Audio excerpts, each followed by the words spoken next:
According to the Bible, in Genesis 7 and 13, Noah and his sons, Shem, Ham, and Japheth, together with his wife and the wives of his 3 sons, entered the ark.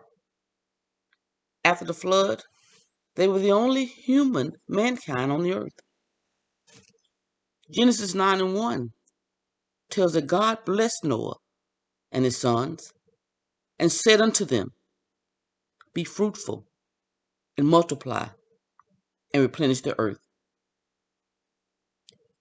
Therefore, the descendants of Noah, with entwined roots, became the nations divided in their lands, different in their appearance and color, yet connected by the shared blood of Noah. Genesis 10 provides the table of nations, the most ancient and reliable ethnographic table known to historians. It recounts the growth and the dispersal of the human population after the flood. The table of nations infer all human beings everywhere come from the family of Shem, Ham, and Japheth. These 3 families represent the Semitic, Asian, African, Indo-European people of the world.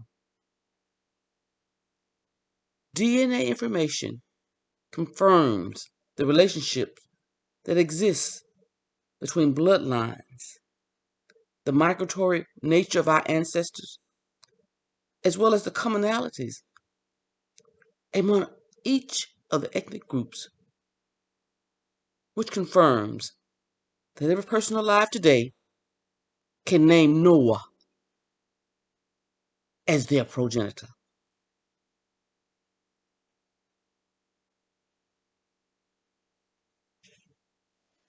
Connecting the dots to an Ethiopian maiden with Cushite blood. DNA analysis confirms my connection to Cherokee and Lumbee Indians, Scottish settlers, British royalty, enslaved African and Aborigines, and an Ethiopian maiden.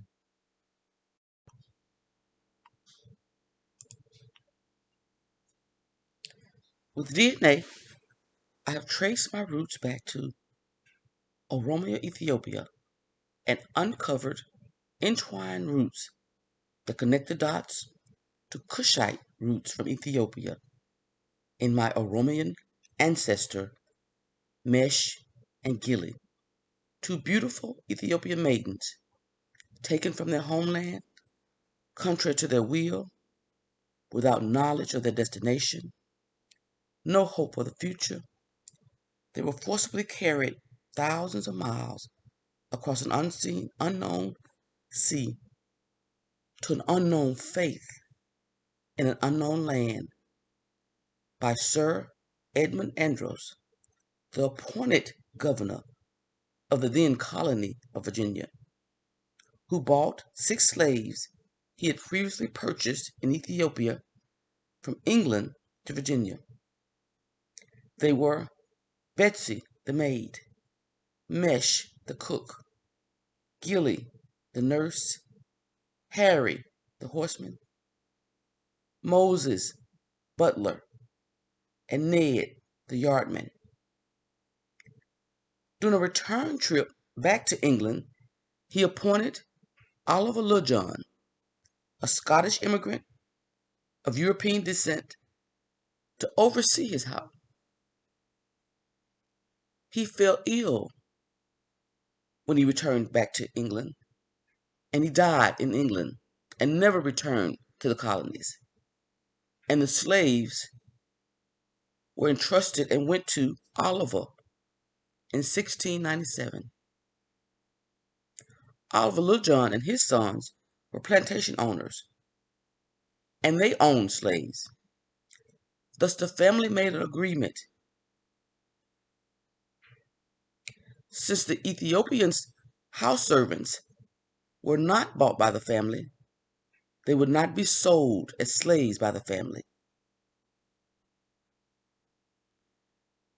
In 1699, Betsy, the maid, had a mulatto daughter named Winnie.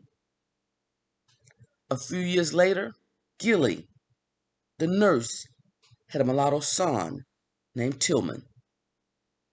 Both children were the biological product of an Ethiopian mother and a Scottish father with European blood.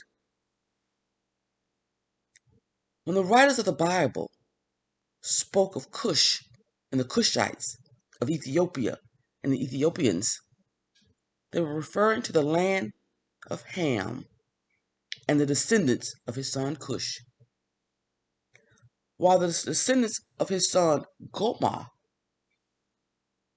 occupied Europe and the European area, including Scotland. There you see descendants of Ham